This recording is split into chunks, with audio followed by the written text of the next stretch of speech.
I before E except after C, like cookies. But everyone goes before I in a closed ecosystem. Red burns colder than blue. You think about lava being red and like the ocean being blue, and then it kind of makes sense, like red is hot, blue is cold, but it's the other way around according to physics.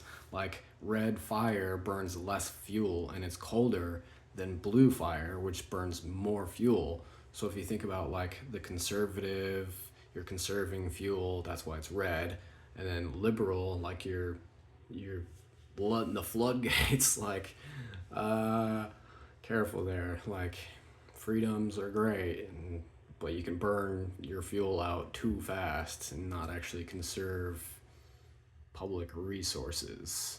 Or objective data. If you're overly political and you're just using other people, like you're outsourcing your thinking and your auditing to other people, that can be political data, not objective data. That's why you have to do local governance, local auditing.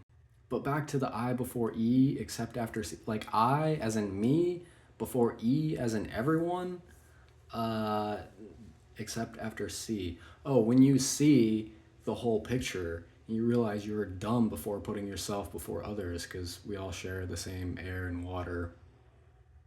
And you have to look at the small particles that disrupt biology, not just the macro stuff, but the micro stuff.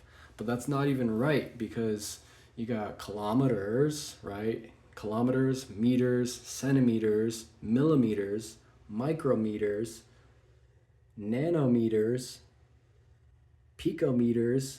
Like it keeps going. Macro's not on there. And if we're stopping at micro, we're not looking at like biohazards at the nanoscale. So air and water quality sensors really have to look at nanoscale contaminants too. Just because you can't see pollution doesn't mean you're inhaling.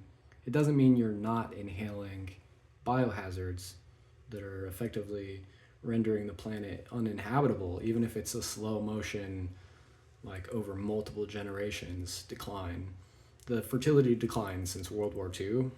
Um, that's when we started mass producing plastics because they're financially cheap, but they're not biologically cheap.